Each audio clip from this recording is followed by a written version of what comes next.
Hey, Global Village, what's up? Okay, today I want to talk about something called the gambler's fallacy. And specifically, I want to talk about it because, in an interesting way, it actually relates to the slaying of Renee Good. And specifically, one of the common defenses I've heard people make in trying to justify how the shooter is in fact not guilty of what he did, it's not, perhaps not surprisingly, the position and the argument they're using, in fact, is quite the reverse from what they think it is. So it's flawed in a number of ways.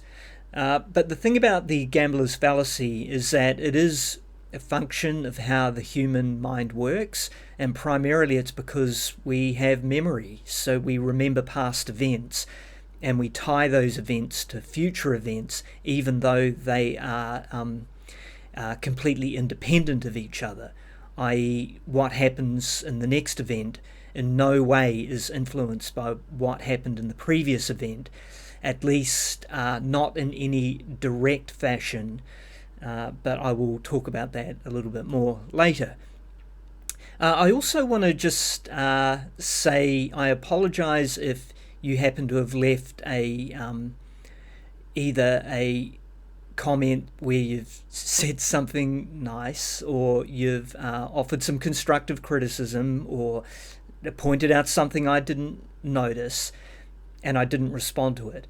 Now, the simple reality is, and I'm sure most people actually already understand this, that the YouTube comment section is actually a toxic cesspit of degeneracy. And unfortunately, whenever I talk about anything that's remotely controversial, or I talk about something where I criticize a channel that has a lot of super fans, in inverted commas, I'm going to get people like coming at me and just hurling bunches of personal insults, and just generally being the very worst version of themselves that they can possibly be. And as well as that, I'm rather certain that there are a good number of bots that are also spamming comments into my section, which just makes it that much worse, because then I've also got to differentiate between, am I actually talking to a real person, or is my time and energy being completely wasted by engaging some sort of toxic bot? So yeah, YouTube is a very problematic environment. It's certainly not a place where you can easily engage in a healthy conversation with other human beings. And of course, part of that is psychological, because as I said, I think we are all guilty of behaving in a way that is not becoming of who we might like to think we really are.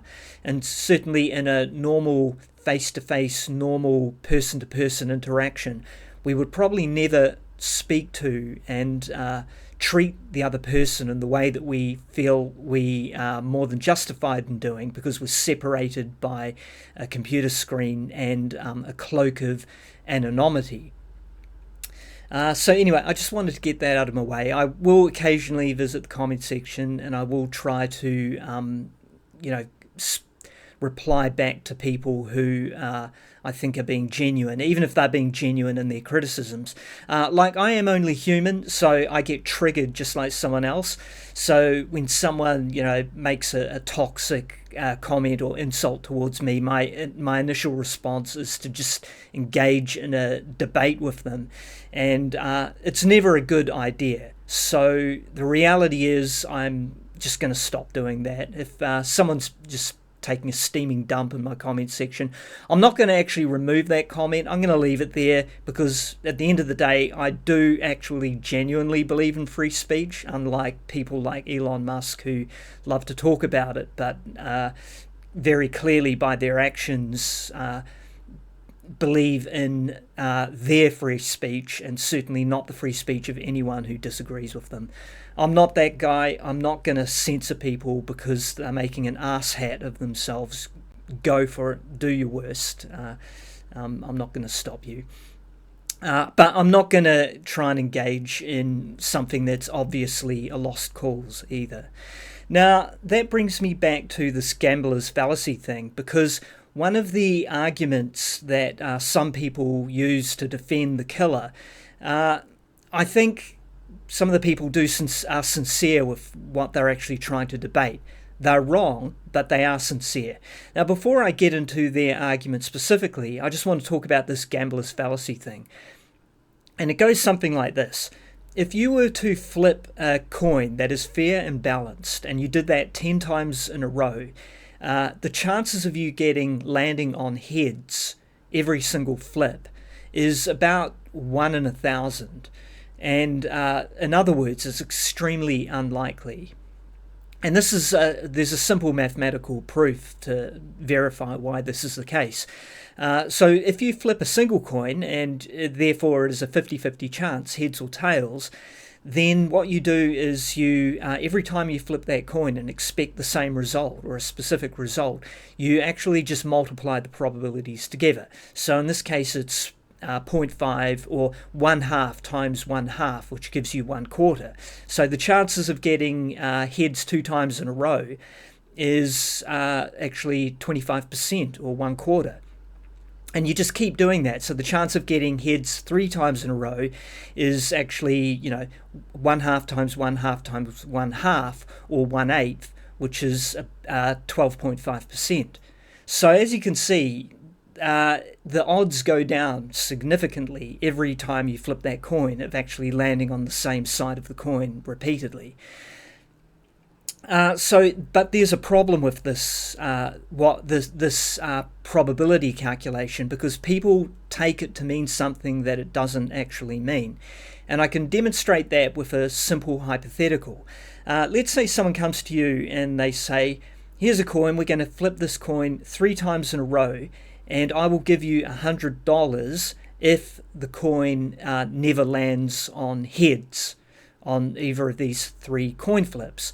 And you think to yourself, well, the chances of it not landing heads 3 times in a row is actually pretty low, so I'm going to take that bet, and you drop down your $100. But they also give you an insurance, a way to back out, so that on the first and second flip, on the first flip, if you decide to back out, you forfeit $20, but you get $80 back. On the second flip, you forfeit $40 and get $60 back. So you have that option to pull out prematurely.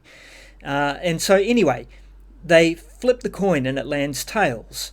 So you think to yourself, okay, I'm still going to hang in there, because 3 times in a row not landing heads just isn't very likely. And they flip the coin again and it lands tails again. And you think, well, shit, it's landed tails 2 times in a row. The chances of that happening again are very low. So I'm going to hang in there. And we'll go for the third flip. And then the third flip, it lands tails, and you've lost your $100. So what went wrong with your reasoning there? Well, what went wrong is you were tying a past event with a future event, because the prediction of the probability of flipping a coin and it not landing heads 3 times in a row being 12.5% is immediately null and void the moment that the coin is flipped for the first time and it lands tails, because that is now not a statistical probability, that is a reality about something that actually happened. And it therefore has no bearing on the next 2 coin flips. So you need to redo the calculation, because it's no longer a calculation of 3 times in a row. You need to be looking forward to the events that haven't happened. So it's now 0.5 times 0.5, so it's now a 25% chance, not a 12.5% chance. And this is the mistake that we make as humans when we're considering probabilities and we're engaging, say, for example, in a sort of a gambling mechanism. Anyway, how does that relate to Renee Good? Well, one of the arguments that people have been making to me, and again, they're quite determined that this is somehow a solid argument, is the fact that he had previously tried to apprehend someone in a vehicle, and he had smashed their window, put his arm in the window, and then that person accelerated the vehicle and dragged him down the street, causing significant injury to his arm, requiring multiple stitches. And they say this like it now justifies what he did to Renee Good.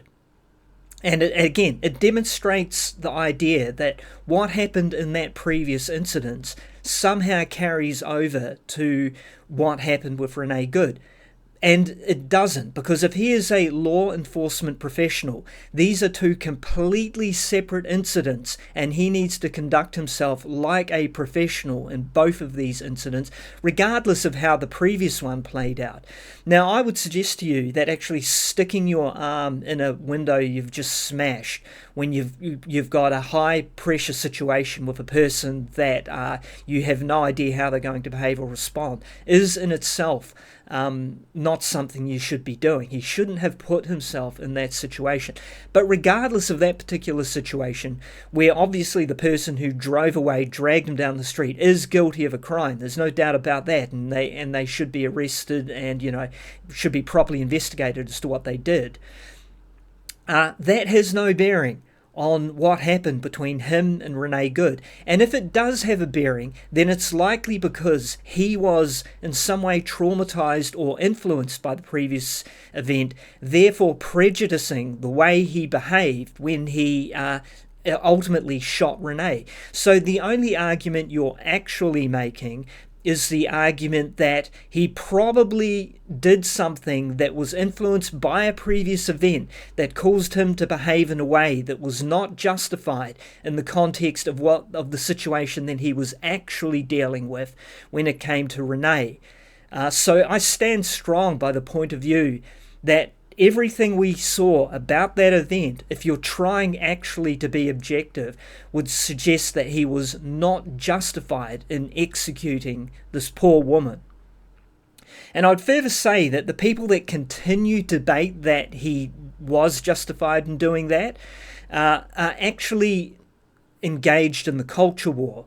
They're not engaged in actually achieving either justice for Renee Good or recognizing that their judicial system, that the way their police officers are engaging is becoming some sort of absolute authoritarianism where the police can just do anything and not be held accountable for it.